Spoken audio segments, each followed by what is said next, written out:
আমি বাংলাদেশে নাই এবং আমাকে না বলছে দেশে আসবি তুই, তোকে গরম জল দিয়ে পুরাই দিবে, হ্যাঁ মানে কি কি জানি বলে, মানে এগুলোর মানে আসলে কোনো মানে আসলে আমরা তো আমার এখন আর কিছু গায়ে লাগে না কেন যখন বঙ্গবন্ধুর মাথার উপরে উঠে আমাদের আমাদের সন্তানরা যখন মানে এই ধরনের আপনি আমাদের সন্তানদের বলবেন না, এটা কি মানে যাই হোক আমাদের মানে এরা যখন এই কাজটা করতে পারে সেখানে আমি তো একেবারেই চুনোপুঁটি, আমি তো কেউ না আসলে। এবং আমাদের প্রধানমন্ত্রী, আমি প্রধানমন্ত্রী বলি, ওনাকে সম্মান করি, আমার মার বয়সী। আমার হাসিনা আপাকে যেভাবে তারা অসম্মান করেছে, ভাই একটা মানুষ অন্যায় করলে তার তো শাস্তি আছে, শাস্তি হতে পারতো বা কোনো কিছু, কিন্তু এইভাবে তারা তাকে যেভাবে অপমান এবং এখনো কথায় কথায় মাথার মধ্যে সবাইকে ঢুকিয়ে দিয়েছে স্বৈরাচার স্বৈরাচার, এই কথাগুলো শুনতে কেমন লাগে আমি এটাই জানি না আসলে। মানে কিভাবে সম্ভব, এর থেকে এরা এখন যেটা করছে তাদের কি বলা হয়?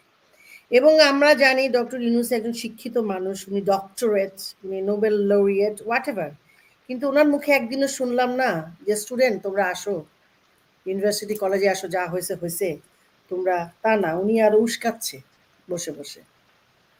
মানে এটা আমি জানি না আসলে, আমি অবাক লাগে আসলে কি হবে আমাদের এই দেশে। মারিয়া, আপনি দেখুন, একজন এখানে মন্তব্য করেছেন যে শেখ হাসিনাকে এখন দেশের জন্য বড়ই প্রয়োজন। এরকম আরো অনেকেই বলছেন যে শেখ হাসিনাকে আহ্বান জানাচ্ছেন যে আপনি দেশে আসুন, দেশ বাঁচাতে আপনাকে, এই যে দেখুন, আর প্রশ্ন হচ্ছে যে দেশে আসুন, আপনাকে দেশের এখন প্রয়োজন। মানে দেশে কোনো আইন শৃঙ্খলা নাই, পরিস্থিতি নাই, তার উপর তাকে পিটিয়ে হত্যার পরিকল্পনা করা হয়েছিল। সবকিছু মিলিয়ে কিভাবে করে মানে কত মানে ভয়ানক। বাংলাদেশের যে মুক্তিযুদ্ধের পক্ষের মানুষদের যেই ভয়াবহ পরিস্থিতির মধ্য দিয়ে এখন যেতে হচ্ছে, আপনার কি মনে হয় সহসা এই অবস্থার পরিবর্তন হবে?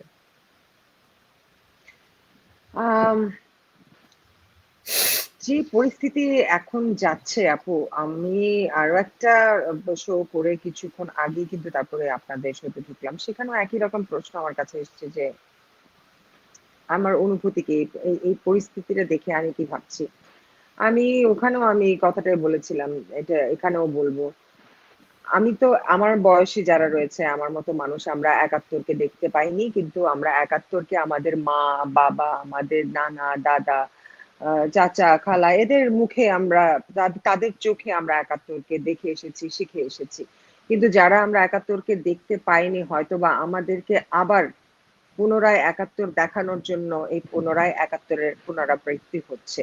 আমি এটাকে ৭১-এর পুনরাবৃত্তি বলবো। এটা ৭১-এর পুনরাবৃত্তি ছাড়া কোনো কিছুই না। যেখানে একজন মুক্তিযোদ্ধা যে দেশের জন্য জীবন বাজি রেখেছিল, তাকে অকথ্য ভাষায় গালাগাল করা হয়। তার বাসার সামনে যে, ফজলুর রহমানের বাসার সামনে যেভাবে করে মব সৃষ্টি করা হলো এবং অকথ্য ভাষায় যেভাবে চবর্গীয় ভাষাগুলো ব্যবহার করে গালাগাল করা হলো, স্লোগান দেয়া হলো, এরকম বিষয়গুলো ঘটছে এবং সন্ত্রাস আখ্যা দিয়ে সেই জায়গায় মামলা করা হচ্ছে, মুক্তিযোদ্ধাদেরকে ধরা হচ্ছে, তাদের উপর যারা মব করছে তাদেরকে ধরা হচ্ছে না। তো এটা আমি তো বলবো যে এটা ৭১, এটা ৭১ ছাড়া তো কোনো কিছু না। এবং এটা ৭১ এবং সেই সাথে আমি এটাও বলবো যে ডক্টর ইউনূসকে আমি আসলে ইয়াহিয়া খান, তার মধ্যে আমি ইয়াহিয়া খানকে দেখতে পাই। আমি ৭১ দেখতে পাই এবং ডক্টর ইউনূসের মাঝে ইয়াহিয়া খানকে দেখতে পাই। এটা যদি বলে থাকি আমি ওনাদের কাছে বলবো এটা কি খুব ভুল বলেছি দিদি? না মানে ওনাকে মানে ওনার প্রতি আমি আসলে ওনাকে কখনোই পছন্দ করতাম না, সিরিয়াসলি। আমার কেন জানি আমি কিছু কিছু মানুষকে কেন জানি কখনো মানে হয় না যে হ্যাঁ উনি চাই, এটা হয় আর কি, কিন্তু ওনাকে দেখে আমার কখনোই মনে হয়নি উনি পারফেক্ট পারসন, আমার মনে হয়নি সত্যি কথা। তো যাই হোক, উনি নোবেল লরিয়েট, উনি মানুষজন মানে বিদেশি মানুষরা না আসলে কাগজ কত খুব পছন্দ করে, যারা এখানে পাসপোর্ট পায় তারা কিন্তু কাগজটা দেখে, মানুষটাকে দেখে। হ্যাঁ, এবং বিদেশে এই যে টাকাটা অনেক চেনে, আসলে ডলারটা খুবই চেনে, যার জন্য এই দেশে সবই সম্ভব। যদি ডলার পায় তাহলে এই দেশে সব সম্ভব। হয়তো বলা যায় না যে একটা মানুষ, কিন্তু তারপরও কোথায় জানি একটা আসলে একটা মানুষ তো দেশটাকে এইভাবে মানে শেষ হয়ে যাচ্ছে দেখার পরেও মানে উনি এত মানে নিশ্চুপ কিভাবে, এটাই তো বুঝতে পারতেছি না কিভাবে এত নিশ্চুপ কোথায় বলছেন? না না না সব না, সে তো এনজয় করছে, তার মানে সে মানে আমাদেরকে না তাদেরকে ইন্সপায়ার করছে, জাস্ট ডু ইট। কারণ ওনারা একটা শব্দ বলেছে না, এখানে শহরেই হয় নাকি, শুধু গ্রামেও তো হয়, তার মানে তুমি গ্রামেও একটা করো। যখনই কোনো রাজনৈতিক নেতা বলবে এই সব ঠিকঠাক আছে, খবরদার কোনো কিন্তু সংখ্যালঘুদের উপর অত্যাচার করা যাবে না কিন্তু, তার মানে তুমি ওইটা করো। রাজনৈতিক কথার অর্থ হচ্ছে just go and do it. Do it. ওনার মতো একটা মানুষ, মানে একটু আশা ছিল যে উনি হয়তো অন্তত, যাই হোক যা হয়েছে প্রথম দিকে, এখন না, মানে প্রথম দিকে অ্যাটলিস্ট মনে হয়েছে না দেখি হয়তো ঠিক হবে, হয়তো ঠিক হবে, বোঝার সময় লাগে একটা মানুষের। কিন্তু না, এটা তো ক্রমাগত বাড়ছে। কারণ কালকে লতিফ সিদ্দিকী, তারপরে পান্না সাহেব, তারপরে ওই পান্না সাহেব আমাদের জেআই পান্না, এবং আমাদের আচ্ছা ওই ভদ্রলোক, যে সাংবাদিক সাংবাদিক, আমি বলছি এর কথা, ওই যে আমাদের ফজলু কাজল ভাই, ফজলু সাহেবের ফজলুর কথা, রহমান ভাই। ফজলুর রহমান রহমান। সাহেবের কথা। হুম। এরা এত এত দেশপ্রেমিক, প্রত্যেকেই দেশপ্রেমিক যারা। শোনেন, আমি একটা জায়গা বাচ্চাদের সম্পর্কে কিন্তু আমিও লিখেছিলাম মারিয়া, আমিও কিন্তু বলেছিলাম যে বাচ্চাদের পক্ষে আছি, বাচ্চা তো সন্তান, তো আমাদের সন্তান। এটা আমরা কিন্তু মোটামুটি সবাই করেছিলাম আপু, সবাই, আমরা যাদের সবাই বাচ্চা আছে বাচ্চাদের সবাই পক্ষে, হ্যাঁ কিন্তু বলেছিল প্রথম সবাই দিকে। বলেছিলাম আমরা, হ্যাঁ। কিন্তু তার মানে তো এই নেই, অন্যায় দেশটা শেষ হয়ে যাবে, আমার রেল, আমার যে স্থাপনাগুলো সেগুলো আমি শেষ করে দিব, হাসপাতালে আগুন দিয়ে দিব, রেল স্টেশনে আগুন দিব, বিটিভি ভবন আগুন দিয়ে দিব। তো সেখানে মানুষ চুপ করে আছে। ওরা কি বুঝতেছে না যে আসলে ওদেরও সবকিছু ওই যে সামান্য ক্ষতির মতো, যে ওলো সহচরী জেলে দে আগুন, ওলো সহচরী শীত নিভাইব অনলে, মানে তারা এখন শীত নেভাচ্ছে, সামান্য ক্ষতি রবীন্দ্রনাথের, ওনারা এখন শীত নেভাচ্ছে, কিন্তু এই যে আগুনটা সেটা যে তাদের গায়েও লাগবে সেটা কিন্তু নিশ্চিত। সরি, আমি তোমার কথার মাঝখানে কথা বলে মারিয়া, ফেললাম। আমি না আমি না না যে না, ঠিক। প্রশ্নটি করেছিলাম, আপনি যেটি বলছিলেন যে আপনার কাছে মনে হয় ৭১-এর পুনরাবৃত্তি হচ্ছে।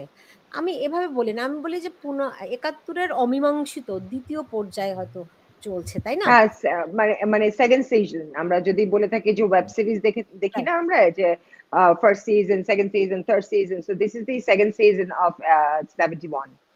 আমি কালকে এটাকেই দেখতে পাবো। কালকে আমাকে একজন মুক্তিযোদ্ধা আমাকে বলছিলেন, আমার অনেকের সঙ্গে কথা হয় তো, তো একজন বলছিলেন যে we won the battle but defeat the war.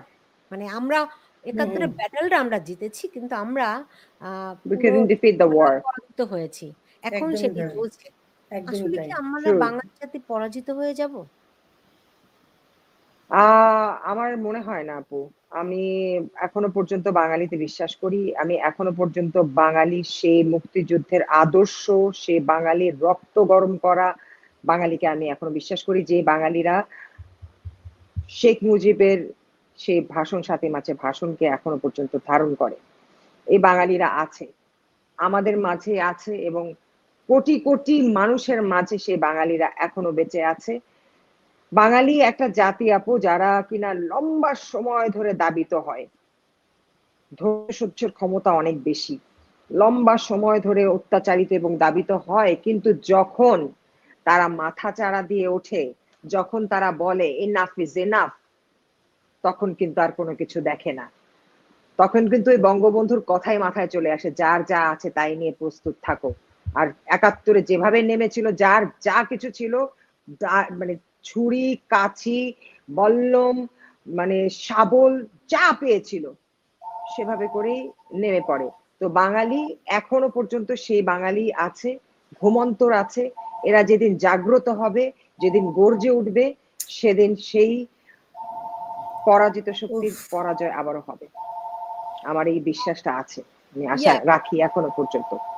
জি, অরুণা বিশ্বাস, এই যে মানে এনাফ ইজ এনাফ, আর কত হলে আমাদের মনে হবে যে এনাফ ইজ এনাফ? এখন আমি শুনেছি বাংলাদেশে নদীতে আহ, লাশ ভাসে হ্যাঁ হ্যাঁ, মাছের পরিবর্তে। গড়ে প্রত্যেক মাসে ৩০ থেকে ৪০টির মতো লাশ পাওয়া যায়, অজ্ঞাতনামা। কার লাশ, কার ভাই, কার বোন, আহ, ঘরে ঘরে ধর্ষণ হচ্ছে। তো কবে হবে এনাফ ইজ এনাফ? মারিয়া বলল যে হ্যাঁ, বাঙালি এখন বাঙালির মধ্যে ওই জন্ম তো এখানেই, তার মানে তো সে বাঙালি, মানে জন্ম তো তার এখানে। আমি কালকে একটা দৃশ্য দেখলাম, সম্পত্তির জন্য দুই ভাই এবং বাবা মা সহ একটা ছেলে চোখ উঠায় ফেলতেছে। এটা কি করে সম্ভব? আমি জানি না এটা কি করে সম্ভব।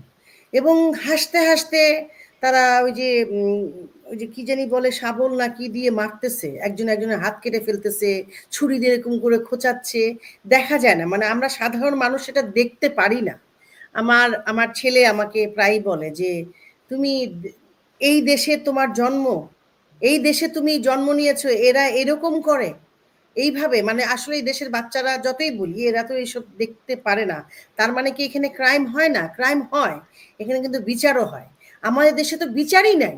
কারণ এখন মানে বোঝা যাচ্ছে যে কিছু মানুষ ভালো থাকবে আর সবাই জানি একজন একজনের পেছনে লেগে থাকবে, গৃহযুদ্ধ হবে।